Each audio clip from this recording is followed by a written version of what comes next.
Bonjour et bienvenue dans ce nouvel épisode d'Histoire bretonne, la chaîne de Hoboken Histoire Braise. Aujourd'hui nous écoutons Kenan qui nous explique comment s'est produite la courte parenthèse protestante d'une des familles les plus illustres de Bretagne.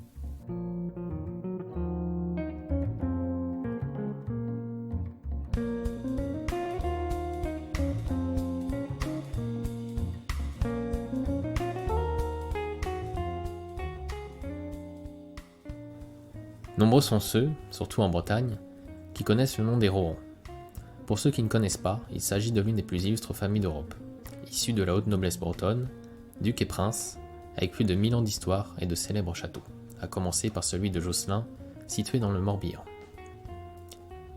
Ils ont profondément marqué l'histoire de la Bretagne et de la France, avec des personnalités connues comme Jean II de Rohan, qui œuvra au mariage de la duchesse Anne avec le roi Charles VIII, ainsi que le cardinal de Rohan, impliqué dans l'affaire du collier de la reine Marie-Antoinette, ou encore Henri II de Rohan, qui s'opposait à Richelieu.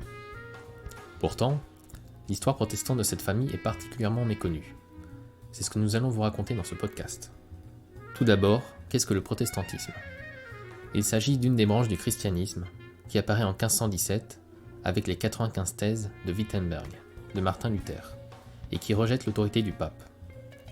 La réforme protestante est née d'un courant culturel européen propre à la Renaissance, qui place l'homme au centre de la création, c'est ce qu'on appelle l'humanisme. Le protestantisme fait son chemin en Bretagne dans les années 1530-1550, et particulièrement en Haute-Bretagne, qui se trouve entre deux provinces particulièrement acquises à la Réforme, la Normandie et le Poitou. La Basse-Bretagne est très peu touchée, en dehors de certaines villes portuaires comme Morlaix et Pont-l'Abbé.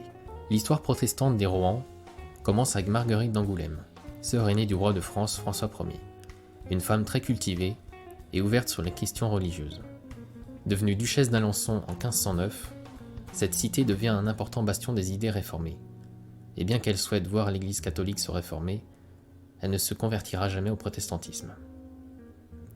En 1527, Marguerite épouse Henri III d'Albret et devient reine de Navarre, où elle soutient la propagation de la réforme protestante. Elle donne naissance à une fille, Jeanne d'Albret, la mère du futur Henri IV. En 1534, la reine pousse sa belle-sœur Isabelle d'Albret à épouser René Ier de Rohan, qui est installé au château de Blain près de Redon. C'est là qu'Isabelle décide d'élever ses enfants, dans la foi protestante, après la mort de son mari. Elle ouvre ses châteaux au culte réformé à Blain, Pontivy et Josselin, sans être inquiétée grâce à sa position.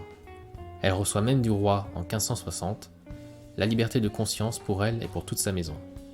Pourtant, pendant les guerres de religion, les Rohan sont bannis de Bretagne par le duc de Mercœur, chef de la Ligue, qui fait ravager leurs propriétés.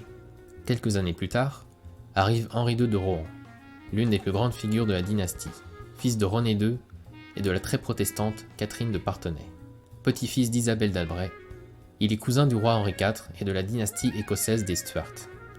Il est le parrain du roi Charles Ier d'Angleterre. C'est un homme très cultivé qui s'illustre sur les champs de bataille. Fait duc et père par le roi en 1603, il épouse l'année suivante Marguerite de Béthune, la fille du ministre Sully. Écarté de la cour par la très catholique régente Marie de Médicis, il s'oppose au pouvoir royal en 1629 et devient général en chef des protestants insurgés. Battu par l'armée royale, il est puni par Richelieu qui ordonne le démantèlement du château de Josselin. Le donjon et les 3 tours sont démolis à coups de canon, ce qui fera dire au puissant cardinal, en s'adressant à Henri II de Rohan, « Monsieur le duc, je viens de jeter une boule dans votre jeu de quilles. » Le duc finit par obtenir le pardon du roi Louis XIII et retrouver ses biens confisqués. Unique héritière de son père Henri II, Marguerite de Rohan est un très beau parti. Malgré les demandes en mariage, très prestigieuses, qu'elle reçoit, Marguerite fait un mariage d'amour en épousant un modeste gentilhomme poitevin, Henri Chabot, donnant naissance à l'actuelle maison de Rohan-Chabot. Considérée à l'époque comme une mésalliance, la jeune duchesse est obligée de demander l'autorisation à la régente Anne d'Autriche, qui impose une condition à ce mariage, que les futurs enfants à naître soient élevés dans la religion catholique. Ainsi se termine la parenthèse protestante des Rohan, qui a commencé avec une femme et se termine avec une autre.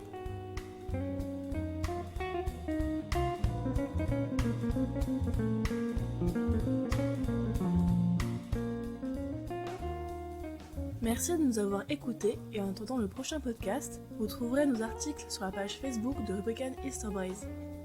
N'oubliez pas de partager et de vous abonner à nos réseaux sociaux et à bientôt.